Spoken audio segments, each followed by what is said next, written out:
வந்து பாகிஸ்தான் பார்டர் எப்படி இருக்கும் இந்த டெலிஸ்கோப் வழியா நான் காட்ட போறேன். ஸோ அங்கதான் பாகிஸ்தான் பங்கர் இருக்குது. இந்த next clip I will show you.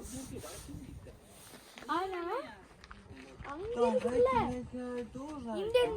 Indian bunkers by லா அது வீடியோ எடுக்கக்கூடாது. ஸோ அந்த ஃபுட்டேஜ் நான் காட்ட முடியாது. ஆனால் பாகிஸ்தானோட பங்கர் நான் காட்டுவேன், கண்டிப்பாக காட்டுவேன். வாங்க.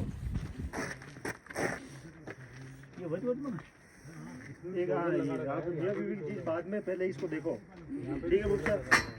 नहीं, मैं इनको बताई थी, इनको समझ में नहीं आई, बोले जन्म के टाइम ये भी पाकिस्तानी आर्मी पोस्ट अंकल जी फोन में बता रहा, मैं बता रहा पाकिस्तानी विलेज अबेंडन।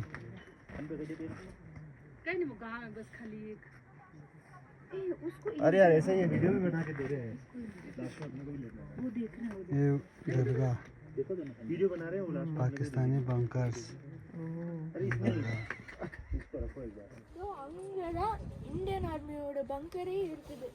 ஸோ அங்கேயே இருந்து கஷ்டப்பட்டு நம்மளோட நாட்டை காப்பாற்றி ப்ரொடெக்ட் பண்ணாங்கன்னா we should be really proud of the Indian Army and we should give lots of tributes and respects. Jai Hind. கொஞ்சம் வீடுகளாக இருக்குதுல்ல, that is the last village of India. இதுக்கப்புறம் பாகிஸ்தான் தான், பாகிஸ்தானி villages. ஸோ அங்கக்கப்புறம் ரோடெல்லாம் க்ளோஸ் ஆகிடும். அங்கே இருக்குல்ல ஒரு ஹெலிபேடு, அது இந்தியன் ஆர்மியோட ஹெலிபேடு. அது இந்தியன் பார்டரோட குள்ளே தான் இருக்குது. ஆனால் இந்தியன் லைன் ஆஃப் கண்ட்ரோலுக்கு வர்றதுக்கு நாங்கள் பட்ட பாடு. இந்த ரோடு எவ்வளோ கஷ்டமாக இருக்குது, ரொம்ப டேஞ்சர்ஸு. அப்படியே ட்ரைவ் பண்ணுறதுக்கு ரொம்ப கஷ்டமாக இருந்துச்சு. ஆனால் அட் தி எண்ட் இங்கே வரும்போது சூப்பராக இருக்குது. as the saying goes, difficult roads bring you to beautiful destinations.